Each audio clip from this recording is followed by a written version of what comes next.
Fala galera do futebol comigo, beleza? Meu nome é João Ferreira, esse canal do Fute, seja bem-vindo. Bora falar de futebol, bora falar ainda aqui um pouquinho a respeito da derrota do nosso Vasco ontem, por 2-1 para o Fluminense no Clássico, beleza? Clássico esse, qual o Fluminense realmente entrou para jogar um Clássico e o Vasco foi mais do mesmo. Um Vasco que a gente já está, infelizmente, acostumado a ver ao longo desse 2025. Um time desorganizado, um time completamente na retranca, né?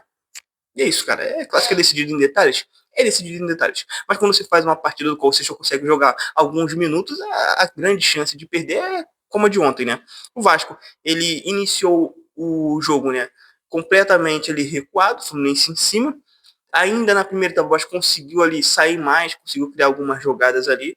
Muito por conta ali com a saída do Tietchan, que embora não tenha lá aquele nível técnico de um camisa 10, foi ali, de certa forma, o desafogo do Vasco, né? Responsável por tentar sair e carregar aquele famoso piano.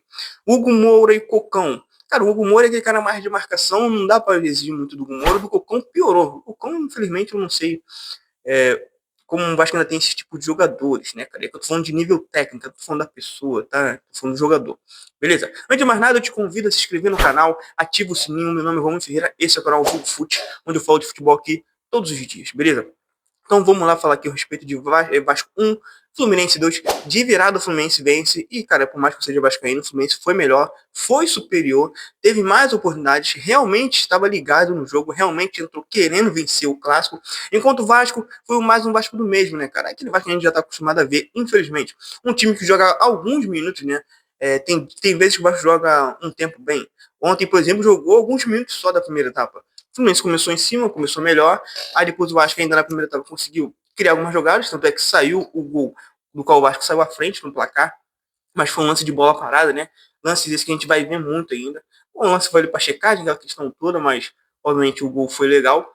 O João Vitor abriu o placar para o Vasco e já na segunda etapa foi um domínio total do Fluminense. O Fluminense totalmente mais organizado, querendo mais, com muito mais raça, com muito mais disposição, enquanto o Vasco ficou ali praticamente todo no seu campo de defesa. Então, obviamente, se o Guga não tivesse feito aquele golaço do meio da rua, o Fluminense obviamente teria feito o gol da virada a qualquer momento, porque realmente estava ligado, estava focado na partida, realmente entrou querendo muito mais ligado, entendendo a importância do jogo, do clássico, realmente, tá? Então, realmente eles trataram como um clássico, enquanto o Vasco completamente muito naquela questão do tipo, vamos tentar achar uma jogada, mais um gol de bola parada, algo do tipo. Não tinha força, não tinha ninguém para poder puxar um contra-ataque. E entra outra questão aqui também, né, galera? Cara, o Vasco quando vai mexer, aí que tá o grande problema. Na hora que a gente vai fazer substituições, aí tá o grande problema. Entrou o Paulinho, entrou, deixa eu ver mais quem, entrou o Adson, cara, é mais do mesmo. Os caras que entram, eles não agregam em nada. Não tem nada, a gente não tem reforço. Hoje já não contava, por exemplo, ontem já não contava, por exemplo, com o Felipe Coutinho. Aí, como eu falei, entrou esse esquema aí, né? De entrar só com o volante. Aí você já não, por mais que o Coutinho não esteja num momento bom, ainda é que pode achar um passe ali, enfim, é mais do mesmo também, não sei também se faria tanta diferença. Mas essa é a questão, quando o Vasco precisa mexer, não tem de onde tirar, gente, não tem de onde tirar. Então é torcer para que a gente consiga organizar esse time, porque a nossa realidade é essa, cara, é terminar ali entre décimo primeiro e olhe lá. Mas o que eu fico mais intrigado, que fica mais chateado como torcedor, é ver, muitas das vezes, a falta, na minha opinião, tá, de comprometimento dentro de campo e taticamente desse grupo.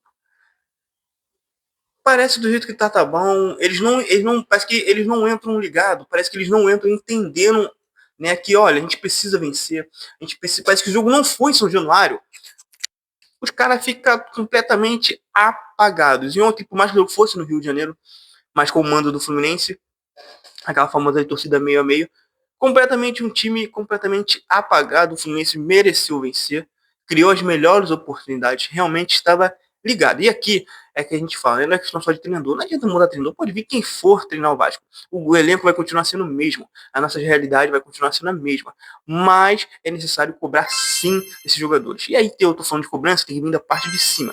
Não adianta só o Fernando Diniz, pode ser o treinador que for. Esses jogadores têm que entender a realidade do time do qual eles estão jogando, a realidade da competição que eles estão jogando, né? Porque nesse momento, se ele continuar jogando dessa forma aí, vai nem conseguir permanecer na elite do futebol brasileiro, tá bom?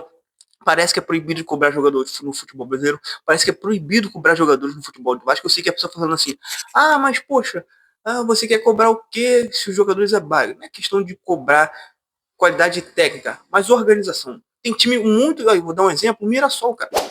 Olha aí, acho que o maior salário do Mirassol é 200 mil. Obviamente não dá para comparar a cobrança em cima do Vasco e a cobrança em cima do Mirassol.